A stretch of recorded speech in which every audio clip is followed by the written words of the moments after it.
Every episode starts this way.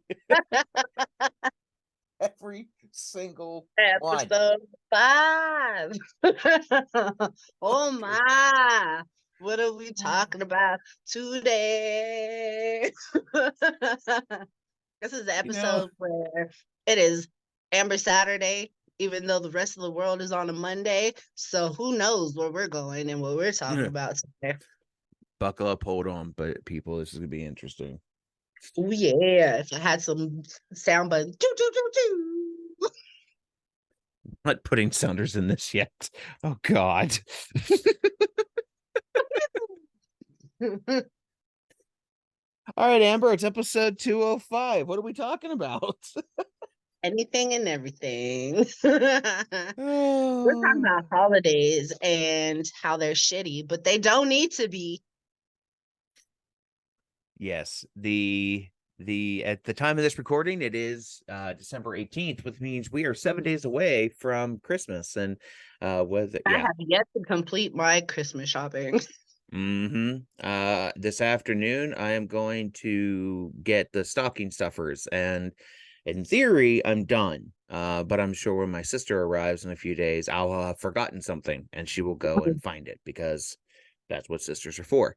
But in the church that I work at, I've been talking about the weariness of the season as well too, because so much of Christmas is based around joy and everybody's so happy, and we all want that Norman Rockwell experience. For our international people, Norman Rockwell is a painter who painted Americana scenes of idyllic existence, and everything was always fun and nice and polite and kind.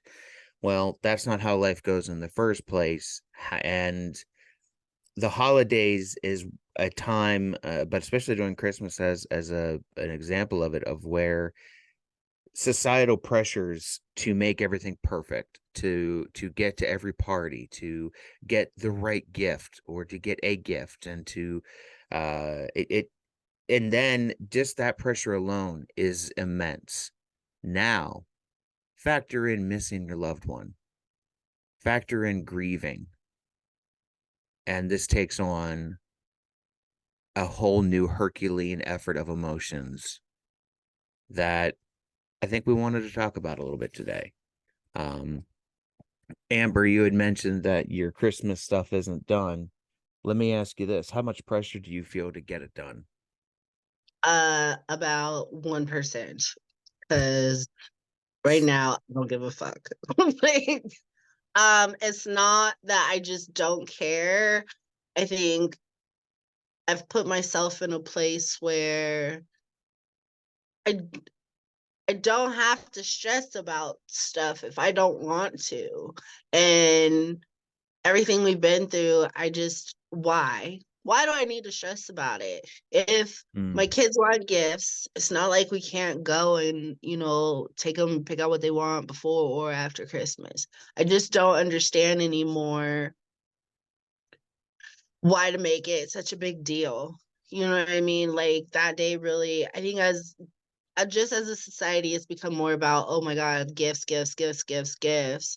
When really, I am just looking forward to hanging out with my kids, my dad being here, my sister here. I get to see my niece. Like, that's what I'm looking forward to. The gifts part of it, I'm like, okay, well, even if I give them stuff after, because it's the same thing with coworkers. I've been sitting on Amazon, like, let me get them something, trying to find, a roundabout way without overspending or anything, of course. But then again, it's like, do I? Like, do I? And I know that sounds very simple and kind of maybe even standoffish, but it's just, I feel for me personally, there's just so much more to give than gifts. There's other ways that we could share that joy this year. And this goes for everybody, not even the widowed. Like, just given all the crap that everybody's been through in the last couple of years, like, it should just be the time just to not worry about materialistic shit and just Hmm. sit down and enjoy the fact of being alive. There is last night, my boys had a kind of a church program with one of the churches we work with. And while we were there, it was kind of like a Christmas talent show of sorts. It was very entertaining. But there was one of the people read a letter from Max to the Grinch. It's 4 months later. It's like what happened after the movie. And it starts off Max is angry. It's dear Stephen. Oh, okay. So we know the Grinch's first name is Stephen. Dear Stephen, I hate you. And it goes off like you abandoned me we had a life of hating this Christmas time that the Who's had and da, da, da, da, da, da. And he said, and what changes you? The fact that they're singing after they have no gifts. What kind of crap is that? It's the absurdity of it from Max's point of view. But I got to thinking about that line of after their Christmas is stolen, they sing. And I think about the authenticity of that moment, Hmm.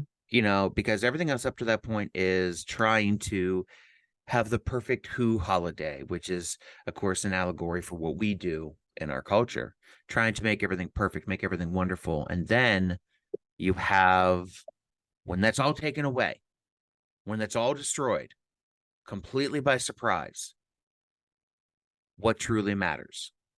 Right.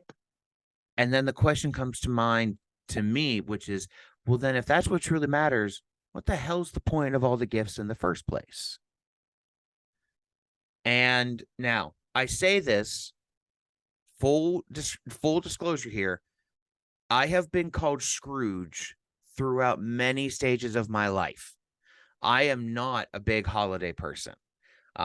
Except for my birthday. That should be a fucking national holiday. Not just because it's me, but it's also because Dolly Parton, I was born on Dolly Parton's birthday. And frankly, Okay. come on. How me and Dolly, that how do we not have see? It makes total sense, doesn't it? That makes sense. That makes Yeah. total. I would Mm-hmm. love to see. I look. Can we manifest Dolly Parton coming on here and you two just doing an episode? I will sit Oh, back. I will just sit back and listen. Like I love that. oh. That would be awesome. I'm a manifest. Dolly is a fucking legend. If Dolly Parton were to show up here, I would just be so damn smitten. I joked with somebody. I said, I think sometimes I'm the straightest gay man in the world because I love women.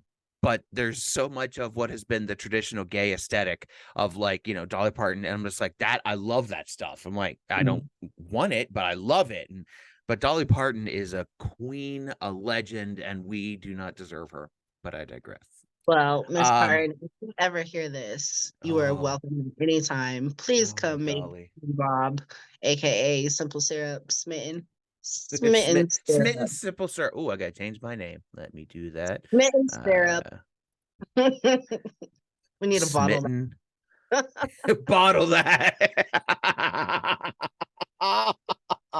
Rename smitten syrup. Got it. Uh, again, for those who might be listening on Spotify, I just changed my name on our Zoom to Smitten Syrup. So there you go. Um, well, and it's tricky as well too because at least from my perspective, my wife loved Christmas, the decorations. She loved the decorating. She had always loved that stuff, and so when Christmas would come around, that was her jam. Like she planned for Christmas like 5 months in advance, which was always ironic because she never tore down the previous year's things till 5 months after Christmas. So we had about a 2 month window of off season. Um, but she was still researching at that point. I knew she was. And because of how much she loved Christmas, that really kind of translated to the boys to a degree. And so Mhm. they have an enjoyment of Christmas, and it takes everything in my being to do whatever I can because it's not much, I know by their mother standards, but it's emotionally all I have to offer. Um, which what was your husband, what was Cameron's view of Christmas? Did he geek out over it, or was he kind of indifferent? What was his thing on it? Cameron and I both had that view on Christmas. Like, let's just get the kids stuff and watch their enjoyment and their happiness, Mhm, and we go about life. Like, mhm, would make I think even making dinner on Christmas was less like I made more on Thanksgiving. It was very much about the kids. Like it mhm, really wasn't about us. And we never did the decorating thing. We did a tree. That was about the most that we would do. Maybe a couple little, dollar store decorations here or there. Um, and it's kind of bittersweet, I guess, maybe. This year, Cameron's been gone now. I think this will be like the third Christmas. He hasn't been with us. This year, I a friend of mine gifted us a bunch of Christmas decorations. So I actually put them out, and it was weird because I actually wanted to. I wanted to do it different this year. mhm, And it was something that I wanted to do for the kids. So it just so happened she was going through stuff and was like, I got all this Christmas stuff if you want it. And I was like, okay, right on. So now we have just a little tree, nothing big or anything, some decorations, a little town and whatnot. And my mom next door, my grandma, they have the tree up as normal. But this year, I'm like, first thing in the morning before we go to my next door, I want to have a Christmas just me and the kids. mhm. So it's not gonna be anything big or elaborate. They'll probably just get some gift cards and a couple things in their stockings. Like they're old enough now where they can and want to pick out their own stuff. So, So that's an interesting thought as well too, that something you said I wanted to, which means something changed a little bit. And hmm it may have naturally changed alongside, um, if Cameron was still alive, things might have just changed just by the way life goes. And I think what's interesting then, because Christmas gives way to New Year's, and all these are holidays in which things like the Hallmark Channel have made their careers, and yeah, exactly. Um, and I think that's part of the pressure too, is because people that we know and love see those stories, see things on Hallmark Channel, and like, oh, I wish that for you. Oh, I know this wonderful person who did. I'm like, again, I'm very fortunate that nobody at the church has tried to set me up. And if they did, it would probably not go well because I'm with you. I'm so grateful people haven't tried to set me up. oh, I mm, just feel like before I, people pick the worst people for their oh friends, yeah. or they pick people that they would want. You know what I mean? It's like, no. Have you seen Despicable Me too? Yeah. Okay, and it's one of my favorite things is at the beginning, Gru is throwing this birthday party for one of the girls, and a neighbor keeps trying to set Gru up with different women. hmm And the one that happens to be there that they show, it's like, oh god, no, like, no, like, no, from a physical point of view, you're meant to be repulsed. That's what they're doing, you know Right. but you could see just the exhaustion in Gru's face, like, no, I think her name was Sheila or something. No, I don't need that. And the ends up just spraying her in the face. Oh, sorry, didn't see you there. Didn't see you there. Didn't see you there. And it is interesting because Gru was content, not, or maybe it was Despicable Me. Yeah, it was two. He was content not being with someone. It was he lonely? Well, he was learning new emotions within himself that he probably never knew he had, and that's as being And a raising father. 3 girls, so Hmm. mhm. And yes, the girls, kind of wanted a nuclear family, for lack of a better term, or a traditional one. But from his point of view, he wasn't looking for it. Right. Everybody else was trying. It seemed like, well, not everybody, but his neighbor was trying to foist it upon him. And, Mhm. and so here's what I would ask you then, from for people who are listening: is there any advice you would give them if somebody is trying to set them up? Mm. See. Well, just like with anything, you need to be honest with yourself first. Like, is it something that you even want to be involved in? Because And let me go at it from two ways real quick as an example. If you are looking to date somebody, you should already know what your boundaries are, what you're looking for, have all your shit set up, ready to go for that, what your intentions are. Now, if your friends and family are stepping in and aware that you're looking to date and they're trying to hook you up with people, you should probably be honest with them and let them know what it is that you're looking for. Because if they're going to be involved, is most people aren't going to be like, "Hey, stop it. Don't do that. I don't want your help. I don't need your help." They're not going to deny it. They'll either just go with it or kind of like, yeah, maybe," kind of just play along Mhm. type. So tell your friends and family, look, this is the type of man, this is the type of woman I'm looking for. This is the relationship I want.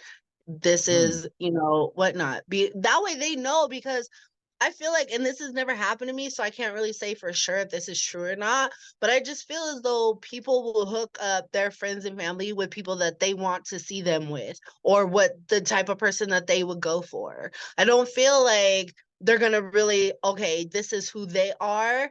They would be compatible with that. And that goes along the side with, do friends and family really ask that person what their deepest likes are, what their hobbies Hmm. are, like behind closed doors when they're not around? Because they're only going to try to hook you up with what they know of you.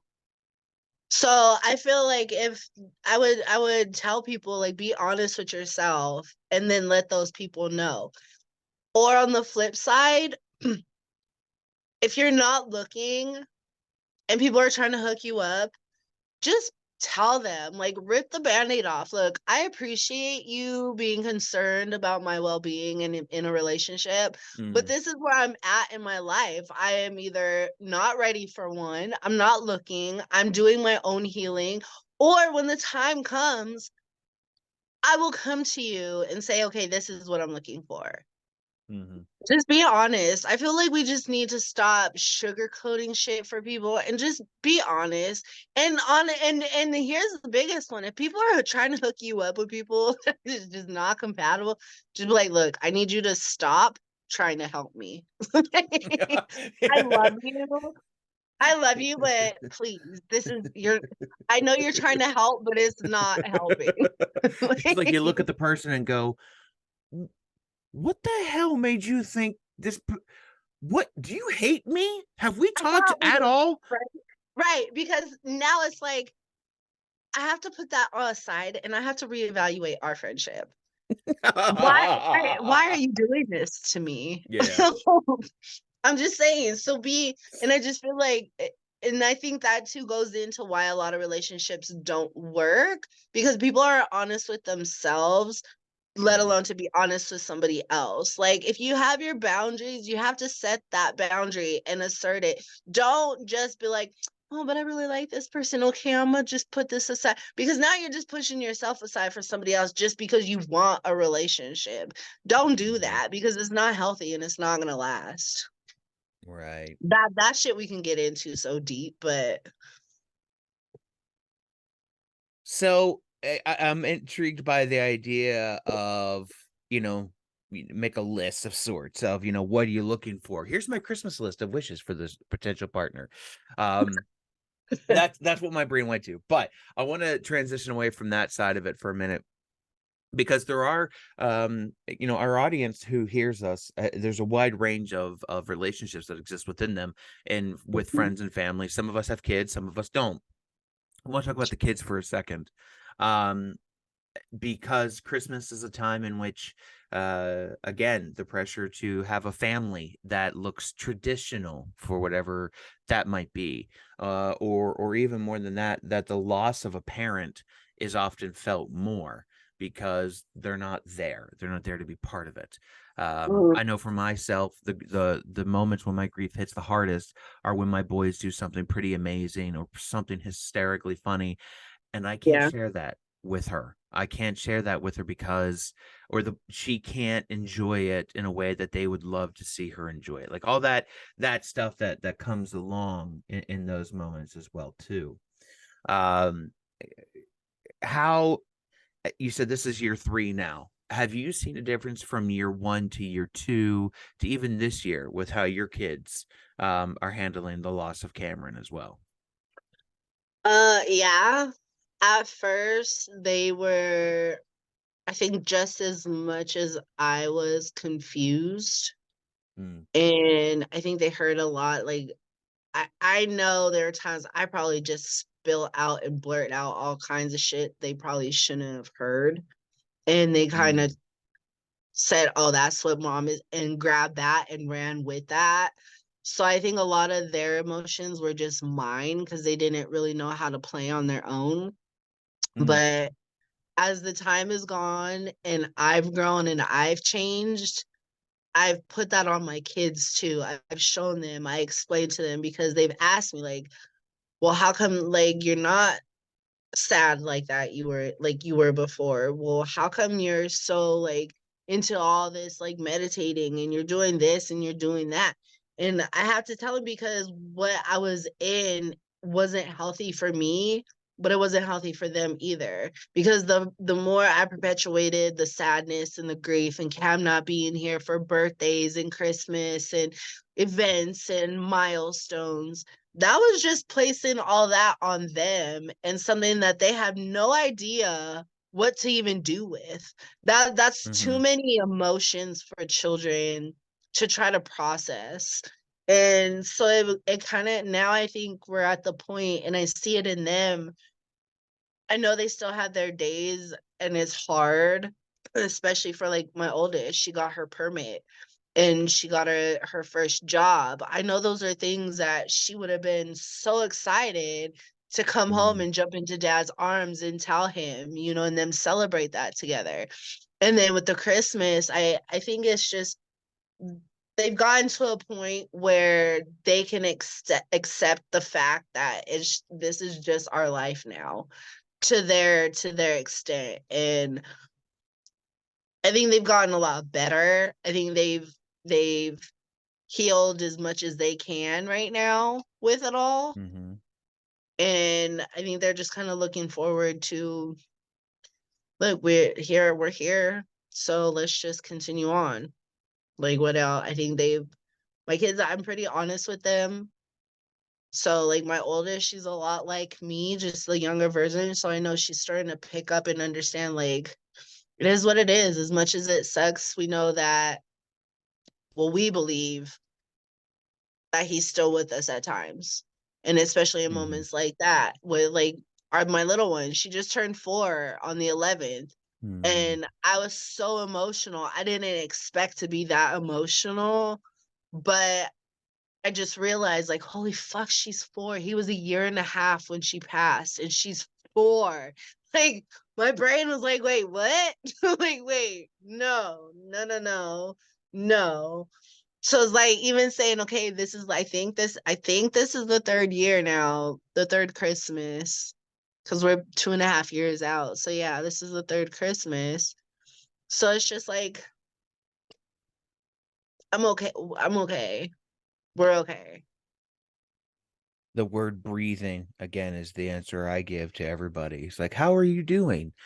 Great. I'm so glad she's dead. It made my life so much simpler. You know, oh no, I barely got up this morning. I almost pissed my pants because I debated is it easier just to change the sheets or so the word I use is breathing. I'm breathing.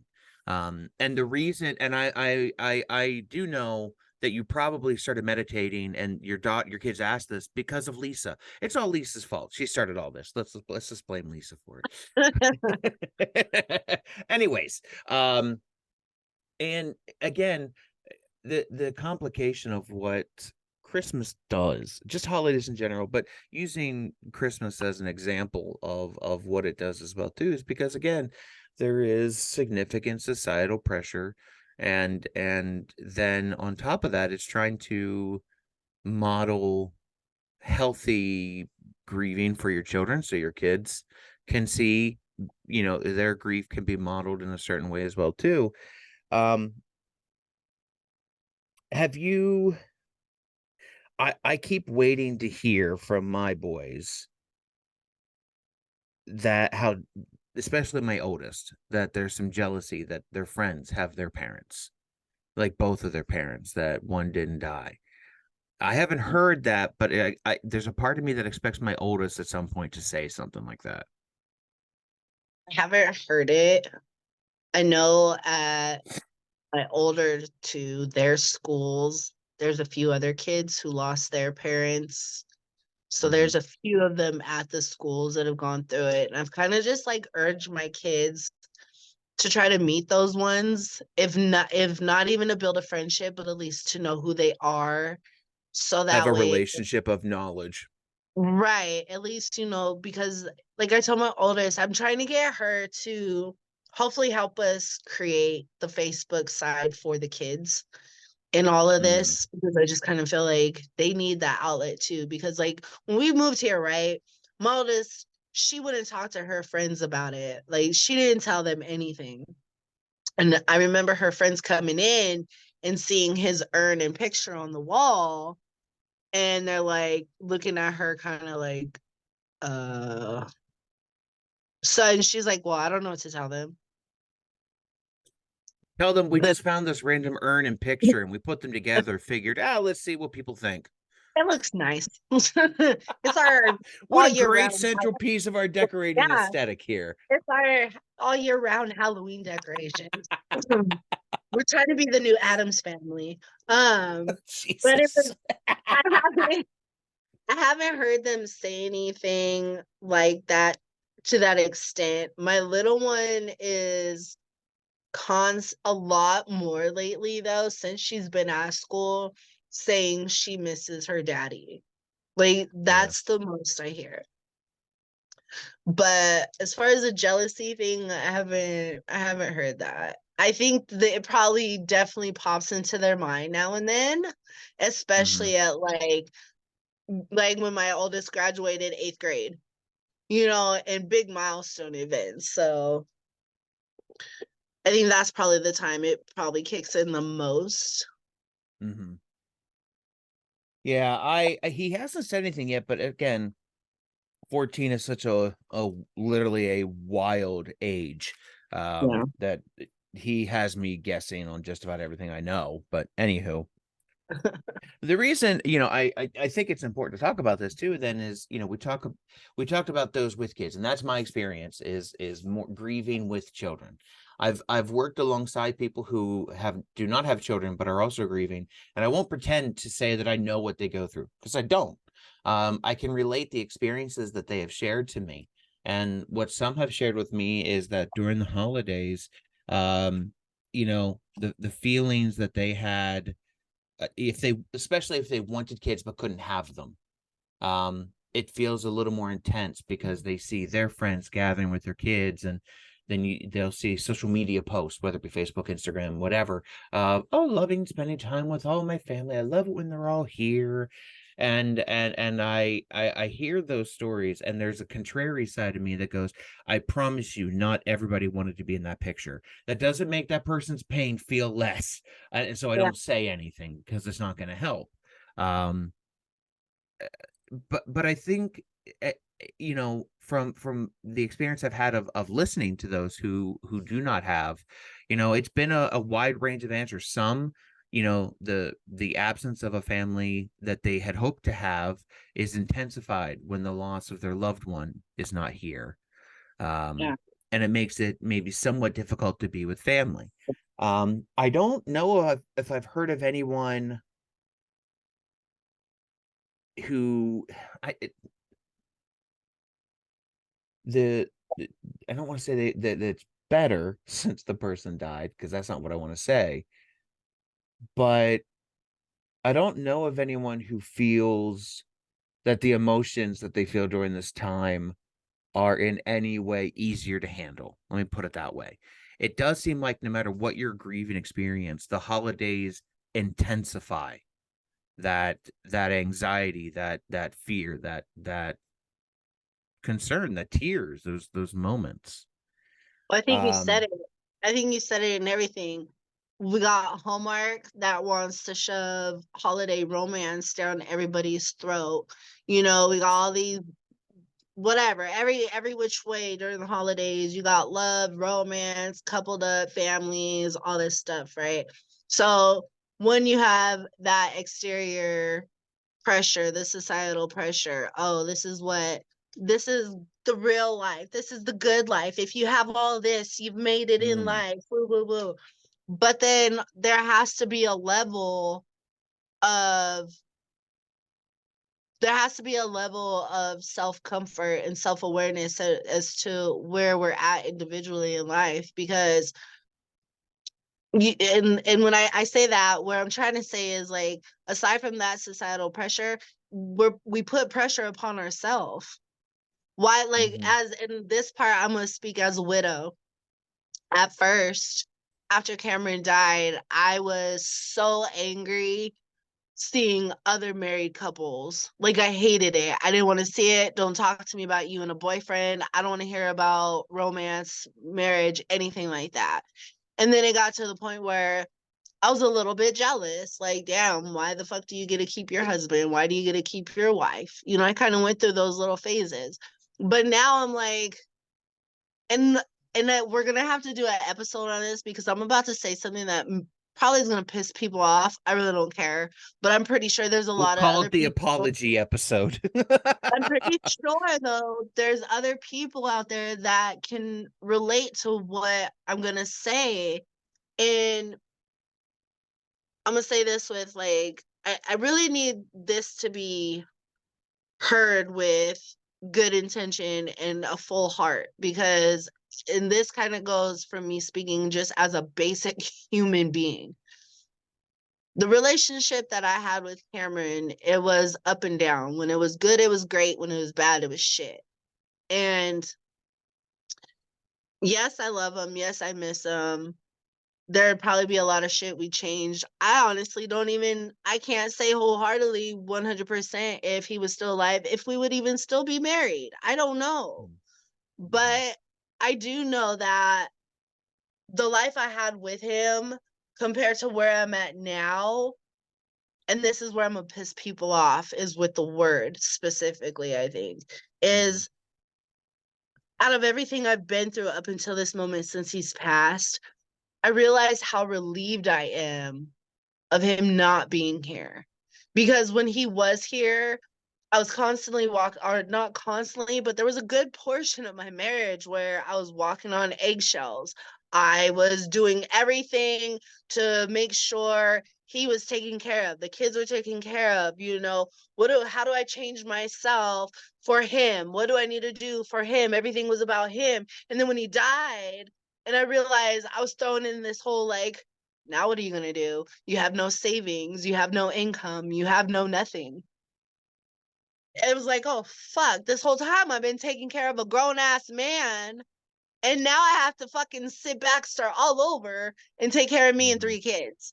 Like, that's a lot to take on, but now I've realized, and this is nothing against my husband or what our marriage was, but my finances are better. Everything is stable. I'm not losing my fucking mind, like wondering who I am as a person. And that's why when I say all this, it goes back to where I'm at now in the holidays. I don't stress because I know that no matter, even if my kids open up one gift, we're still going to enjoy the rest of that day. We're mhm. still gonna have a good time. We're not gonna say, I'm not gonna sit here and worry about, oh my God, did I get the PlayStation? Oh my God, did I do this? Oh my God, da, da, da, da, da, da, da, da. And then just to come January, oh no, I gotta pay back all this fucking money. And now I'm stressed about having to pay back all this money for gifts. Like, Mhm. no, I don't wanna do that anymore. And I don't want my kids to grow up thinking that that's what they have to do. And that's only what Christmas is about. And that's only what the holiday is about. Like you said, birthdays, everybody's birthday should be a national fucking holiday. Like, that's the one day where we should just go all out for people. I don't know, but Well, I mean, I'm spoiled in that, Dolly Parton's on my birthday. How do we not celebrate her? But the problem is there are people like Stalin and Hitler, they had birthdays. I don't know if I want to go on out on their days. We all just stay at home and get really high and drunk on those days. Hey, that's legal in Ohio now. Congratulations. I got to join that. Yes. Which that was not something I thought would pass. I thought it'd be close, but I didn't think it would pass. I was stunned.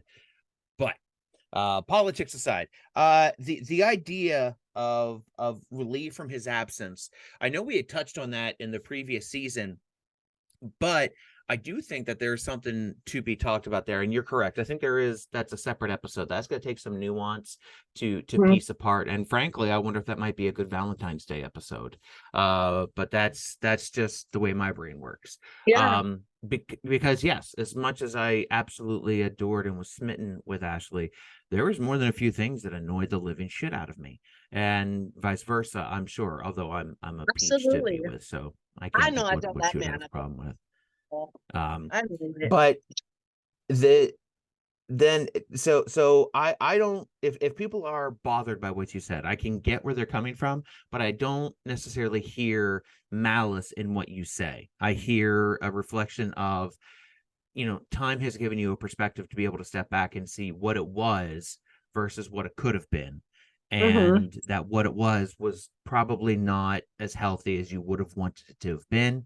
So, but there's also, I've seen in a couple of groups as well too, where somebody's passing was liberating Hmm. because the person maybe really wasn't the kindest person in the world, or they'd had long-term chronic issues that Yeah. had turned what was to be a relationship into a caregiver role that absolutely drained the other person. And while they did that because they loved them, it was still hard. So yes, again, these were all emotions that end up swirling in our natural days, but again, then during the holidays, they take on extra scrutiny because the gulf between what we had wanted to have and what we do have often is so vast that it makes it difficult. But you've said a statement twice that I want to pick apart here, I think, as well too, just for a little bit, because you use the term enjoy the day. And while that's a great mantra for Christmas, and I think that's a great mantra for the holiday season, that's going to look very different, of course, from person to person. When you talk Absolutely. about when you talk about enjoying the day, what are you envisioning? Doesn't mean it's going to happen because there's Mhm. wild cards called children, but what do Right. you envision? I envision an enjoyable day. Just there's food out, there's snacks out, maybe there's a football game on, maybe grandpa and the kids are playing a game, baby and auntie are over here hanging out, just having little conversations. Maybe, okay, you guys, let's do a little family game now. Even if it's just sitting there watching a movie, grandpa's over there snoring on the couch, whatever it is. And there doesn't have to be, oh my God, we have to go out and then we have to have this lavish dinner and we have to have the, Hmm. just being present with the people that you say that you love all year round.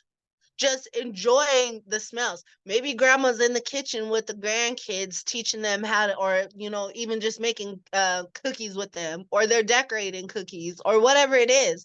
Just the simple Hmm. things that we don't enjoy from day to day. The things that we should be focusing on, like taking pictures of grandpa snoring, so later on we can say, ha ha, grandpa, look at what you were doing, stuff like that, creating Look, Grandpa, memories. you drooled so much it looked like you wet your shirt. Looked like you were lactating. Right, exactly. You see this, grandpa, this is going on the Christmas card next year. Just stuff like that. Hmm. Creating memories is just enjoying the day. Being present is just enjoying the day. Just because things are going your way or you didn't get what you wanted for the year, okay, so be it. Because we need to stop and think at times, maybe right now is not the best time to have that item. Or maybe you really shouldn't have that item because, and I don't know why I'm going to use this as an example, but I have to go to the extreme to kind of prove my point. Okay. God didn't give me big boobs and a big butt because he knew I would have went out there and I would have been killing it. Killing it. Okay, I got a good ass personality. I'm a good fucking person. I'm funny. Okay, I like to have a good time, and I like to feed people. If I had big boobs and this big butt, shit.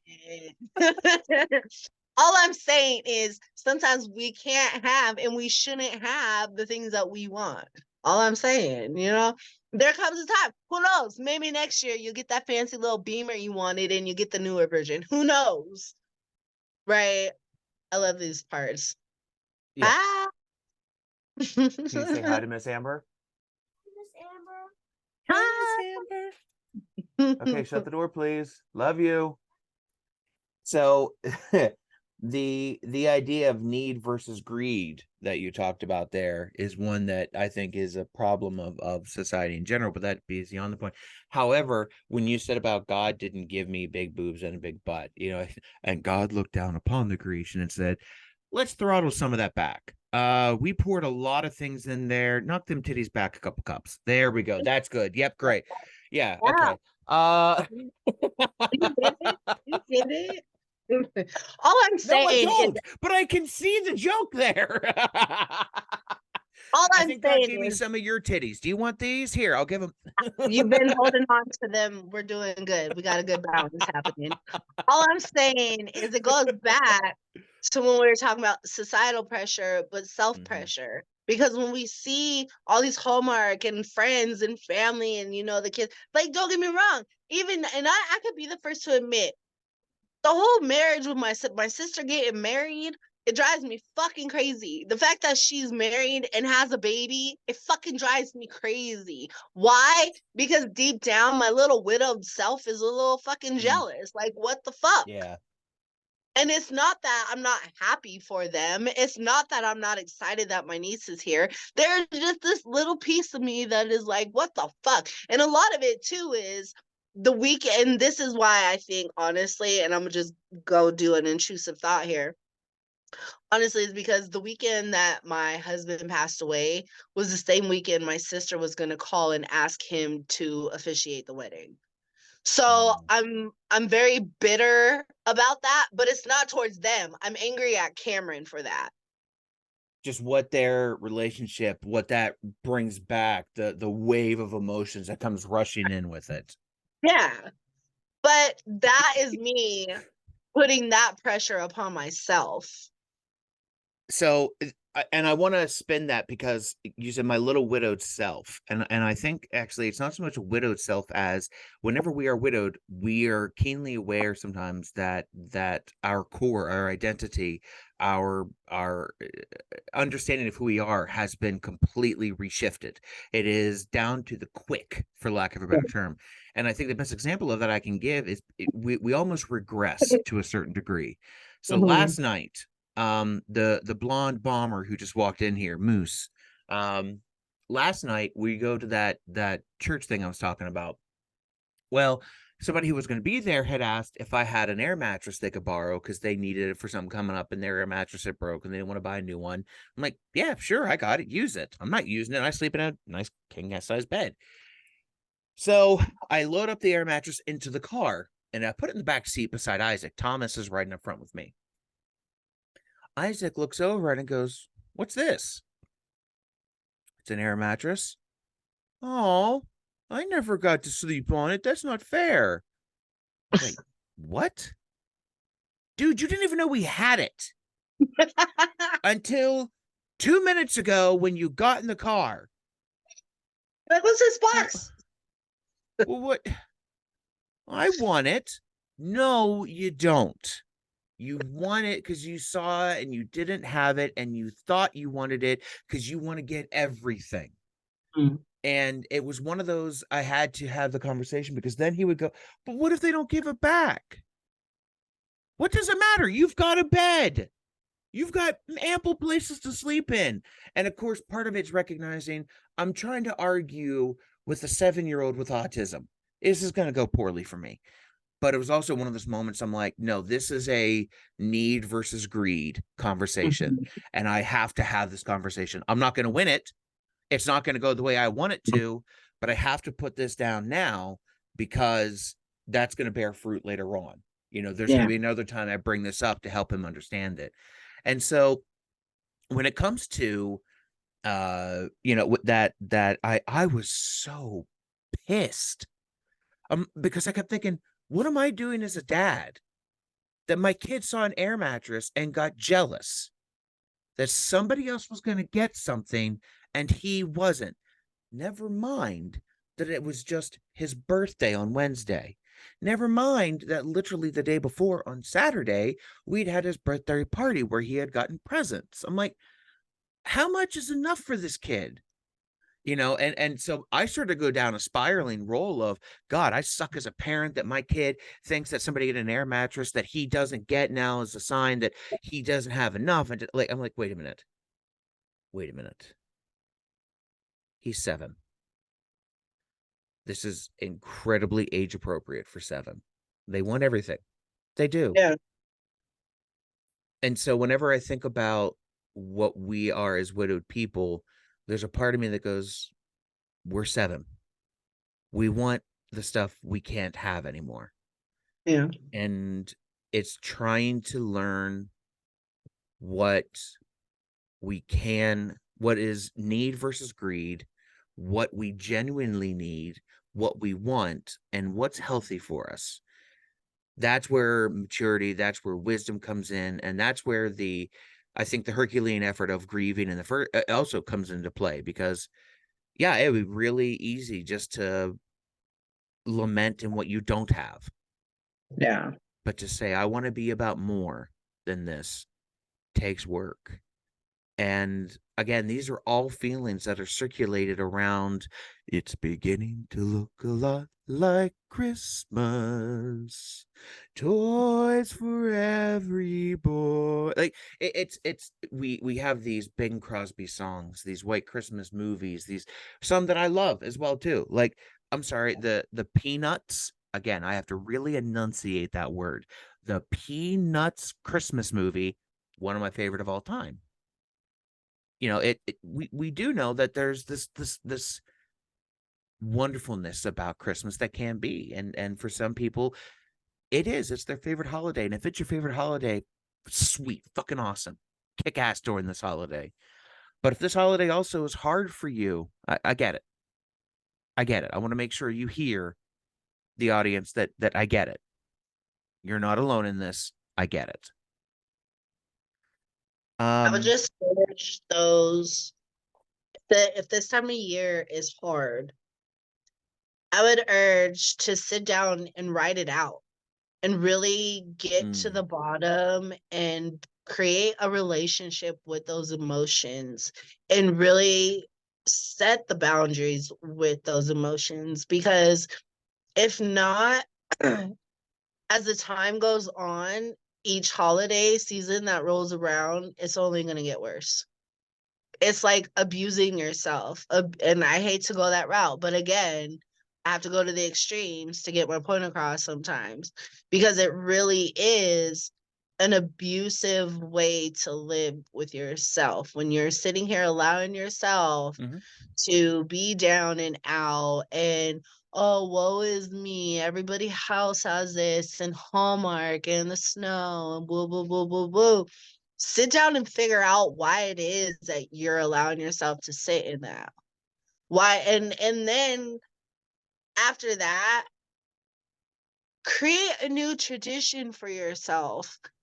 What's done is done. What we had is no longer. The life I had, I don't have that anymore. The life Lee had, he doesn't have that anymore. The life that we had, it no longer exists. It's time to create new ones. So I Mhm. urge those to try new things. Maybe in June, start looking at recipes, test them throughout the year, and then say, okay, this year, everybody, I would like to throw Christmas at my house. Throw a little holiday party, something like Mhm. that. Go on a cruise. One of my DAs at work, her and her family are on a cruise right now to Greece. I would love to go to Greece for Christmas. Like, what the hell? Do something different. I get the fact that it's hard, and I'm not downplaying anybody's emotions. I get this is a rough time. A regular day out of the fucking week is a rough fucking day at times. Like, they just randomly happen. So I understand that these are harder times. But at the same time, don't put that pressure upon yourself when it's already hard as it is. Sit down and say, I need to heal through this. I have to work through what these are, because if not, like I said, next year it's going to perpetuate and it's only going to be rough. It's going to be harder. It's going to be gloomier. It's going to be sadder. And then as the years go on, then you're going to start seeing your friends and family looking at you like, what are you doing with yourself? Because then it kind of circles back to where we started. We didn't die with our spouse. We're still here. We still have things to do. There's nothing wrong with continuing on and starting new traditions, doing new ways of things. And hell, for some, they may even say, fuck these holidays altogether. And that's okay. There's nothing wrong with that. But just Which do I what, get that mindset. yeah, but do what is best for you. Whatever Mhm. you feel. And it could change each year. Who knows? Just take it one at a time, though. Mhm. A couple of things that I want to point out here real quick is one, I love how you said that you go to extremes to make your point. For those who have known me most of my life, the fact that I'm the less extreme one of this pair is very entertaining to them because I'm slightly feral. So they enjoy the fact that I'm not the extreme one, because really I am. But I want to reiterate something you said there is, and emotions don't go away. And this is something I've been very consistent with my boys. Whenever we have an emotion, we talk about it. Now, maybe we can't talk about it in the moment because there's something going on, but we Yeah. talk about it because emotions don't go away. Mm-mm. If you try to stuff them down, if you say, I don't have the energy to deal with this right now, that's fair. Make the time.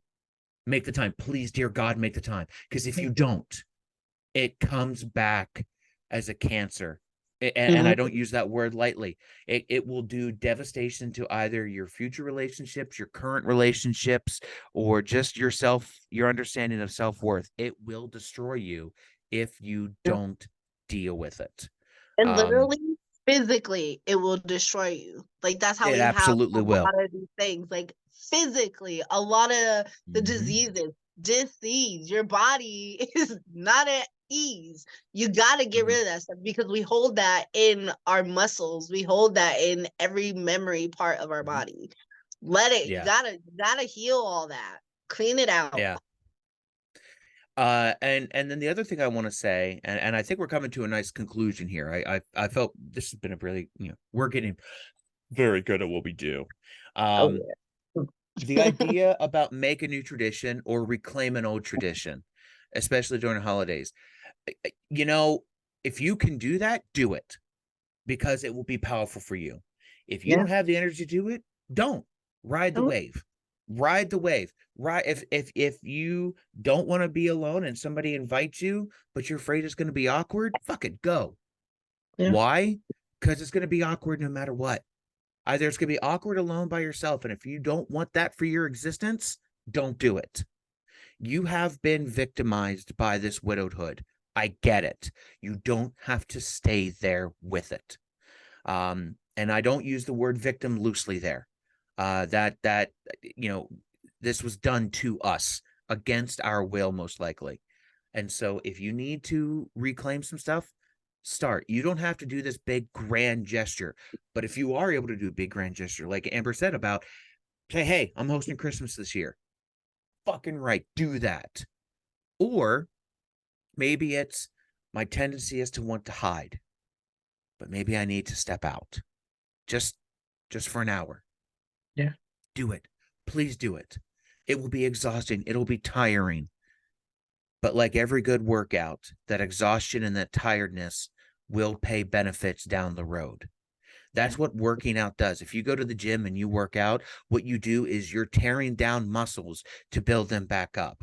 That same thought process works here for getting through grief as well too. The times where in which you're like, no, I'll just kind of hide and do my own thing, stay here because you're too afraid to go out, too, want to talk to people.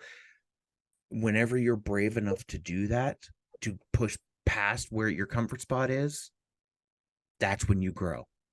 And it hurts. It absolutely does. I can't lie to you. I would love to say it feels great as you do it. You get this euphoric high. That's why I think runners are liars. Nobody gets high off running. You don't get high. You get hungry. You get thirsty, and you get tired. Damn liars. I'll take my 300 pounds worth of judgment with me. Thank you very much. But what I think we were hoping for in this episode, and I think I'm happy with how we've tried to do it, is to give you the encouragement to reclaim what you want for this holiday, because this holiday is a great representative of what all holiday struggles are. And so if you are struggling this holiday, you absolutely should be. That makes complete sense. What are you going to do with that? Yeah. And please be brave enough to do something. And if you can't do something on the day, makes sense. Find a way to be different than what you are right now. Anyway. And let me say, if you find yourself sitting there hearing the Christmas music or watching the Hallmark channels, and you find yourself snot nose, halfway bottle of wine gone, and snacks and shit all over the place, turn off the TV. Turn it off. Stop watching Hallmark. If I could get anything in my life done, Hallmark channel will be destroyed. I hate that channel. But please don't watch it. Please don't watch it. Out of it. And it goes for whatever it is that you're doing. If that activity, if you are just like in that activity, get the fuck out of that activity. Get out of that. You don't want to be in something that is only holding you down. I think we're going to title this episode Holiday Survival or Why Hallmark is Evil. I think we can do that. And I hope I get a cease and desist letter, because for